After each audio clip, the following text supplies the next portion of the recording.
Assalamualaikum warahmatullahi wabarakatuh. Salam sejahtera untuk Anda semuanya.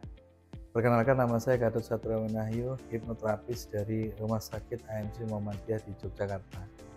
Kesempatan kali ini saya ingin sharing kepada Anda semuanya sehubungan dengan beberapa kasus yang kami terima dengan pendekatan metode hipnoterapi untuk penyembuhannya. Dan ini kasus pertama yang cukup tinggi rankingnya pasca pandemi adalah anxiety atau kecemasan.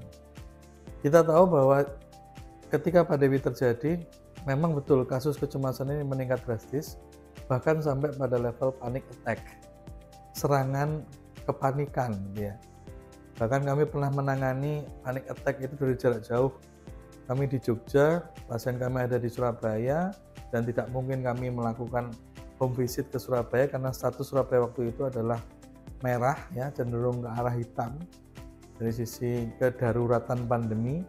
Maka kami gunakan online, sehingga saat itulah kemudian ada layanan berupa online yang ternyata dalam proses perjalanannya cukup signifikan bisa membantu, walaupun rekomendasi kami tetap secara offline karena akan ada keterikatan ya, secara hati maupun secara fisik ketika kita berkontak langsung. Tetapi tidak menutup kemungkinan kalau penyelesaian itu melalui online ya. Nah, pada kesempatan kali ini ada satu kasus di mana sang pasien itu datang dengan kecemasan yang luar biasa.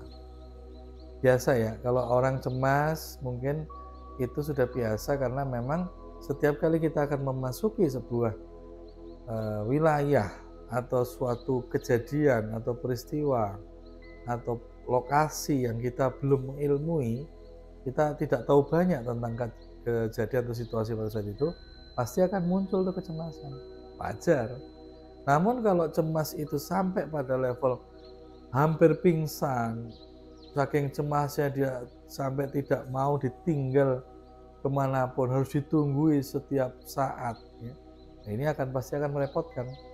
Nah, ada satu kasus di mana seorang ibu, seorang istri ini mengalami kecemasan yang luar biasa, membuat suaminya jadi tidak mudah untuk bisa berangkat ke kantor seperti hari-hari biasa.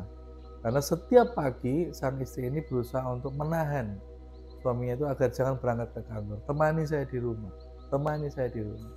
Nah, ini kecemasan yang luar biasa. Ya, kecemasan yang kemudian menyebabkan sang suami ini menjadi kurang nyaman dengan kondisi seperti itu tentunya. Akhirnya beliau ke klinik, kami kemudian menceritakan duduk permasalahannya. Seperti biasa, kasus kecemasan itu memang sama gejalanya, ya. Bisa jantung berdebar-debar, bisa kemudian sulit tidur, bisa kemudian pikiran itu bermacam-macam, atau mungkin anak sekarang mengistilahkan itu dengan nama overthinking ya. Jadi mulai berpikir panjang dan sebagainya sampai jauh ke depannya. Itulah ketika kita berpikir atau berada dalam posisi yang terlalu di masa depan, pasti akan menimbulkan beberapa kecemasan. Kenapa? Karena kita akan memasuki wilayah yang kita belum tahu kondisinya seperti apa. Nah, sang ibu ini kemudian datang ke klinik menceritakan permasalahannya. Tentunya seperti biasa, kami fokus pada akar masalahnya, sehingga kami menanyakan, kapan kejadian pertama kali gejala kecemasan ini mengalami peningkatan yang cukup signifikan. Sembari kami deteksi ya, bisa jadi cemas ini sudah lama ya dimilikinya. Bisa jadi yang terjadi pada akhir-akhir ini itu hanya dipicu dengan frekuensi yang jauh lebih sering pemicunya, sehingga yang tadi sudah pernah terjadi sebelumnya itu akhirnya terbangkitkan lagi sekarang. Maka kami telusuri, ini kapan mulainya, apakah masa kuliah atau bahkan jauh sebelum itu, masa SMA, SMP, atau masa balitanya. Karena ada suatu peristiwa di mana orang tua itu menularkan kecemasan kepada anaknya, karena orang tuanya sendiri punya kebutuhan akan kecemasan, need of anxiety namanya. Nah, akhirnya anak terpapar kecemasan itu.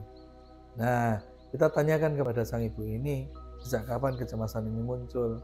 Ternyata terjadi kecemasan itu muncul ketika apa? ketika pandemi, kan? Kenapa terjadi ketika pandemi?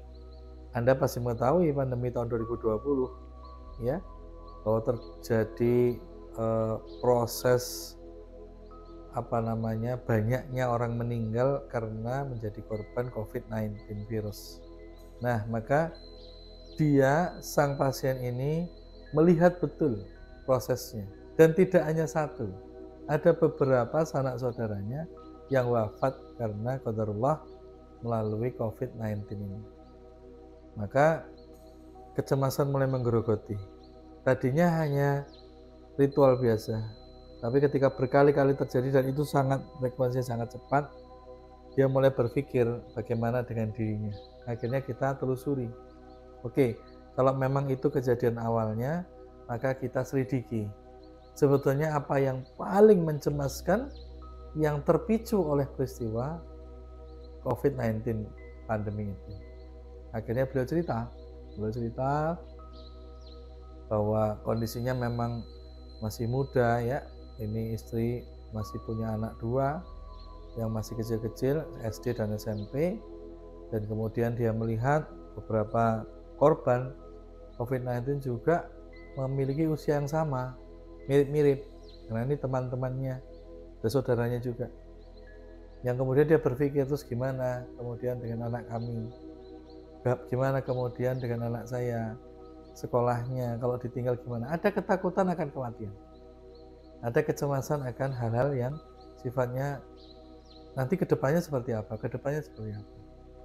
Akhirnya makin lama makin akut, tidak tertangani atau mungkin dianggap biasa saja, akhirnya meningkat frekuensinya, meningkat level stadiumnya, menjadi kecemasan untuk meninggalkan orang-orang yang dicintai.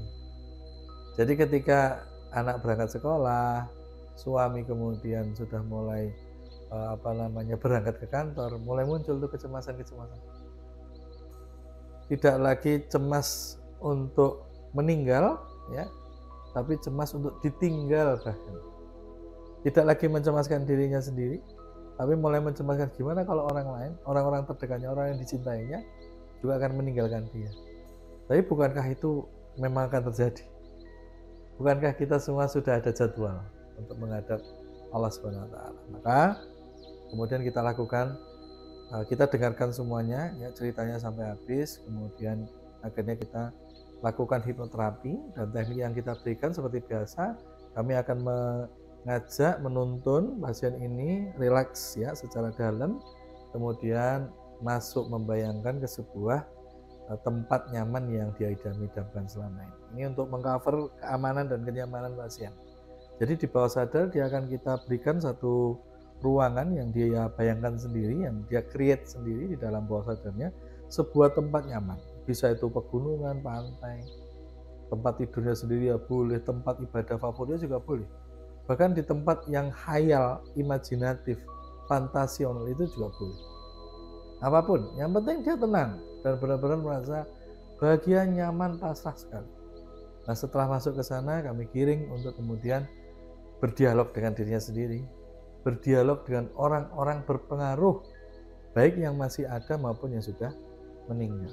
Nah, pesannya adalah sebelum dilanjutkan saya harus memberitahu bahwa ketika dihadirkan orang yang sudah meninggal itu bukan ruhnya, ya, bukan ruhnya, tetapi itu imajinasi atau rekaman di bawah sadarnya tentang orang tersebut.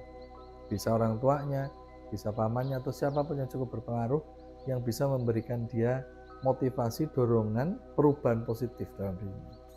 Nah, kemudian kami berikan itu dan dia sudah mulai bereaksi, ya, secara bahasa tubuh. Kami lihat langsung di tempat reklinasi. Ini kebetulan kami berada di ruangan klinik langsung. Reklinasi ada di sebelah situ. Ini adalah tempat kami melakukan wawancara, dan kemudian beliau mulai terisak-isak, menangis dan sebagainya, karena peristiwa COVID itu sedemikian cepat sehingga ada keluarganya yang meninggal tanpa dia punya kesempatan untuk kemudian mencurhatkan, ya, orang tuanya meninggal, sehingga kita beri kesempatan di bawah sadar untuk mencurhatkan semua unek-uneknya sampai plong dia. Kemudian setelah dia puas, kami kemudian terminasi, kita kembalikan secara sadar, dan alhamdulillah kecemasan itu mulai berangsur-angsur membaik. Tidak sampai 3 terapi, tidak sampai 3 kali sesi, beliau sudah mulai bersahabat dengan kecemasannya. Artinya cemas itu menjadi satu early warning saja, bahwa dia memasuki suatu hal yang dia tidak ketahui, tetapi tidak sampai menghabiskan banyak tenaga, banyak waktu untuk kemudian tersita oleh kecemasan ini. Dan bahkan kemudian mengganggu orang-orang sekitarnya yang dia cintai.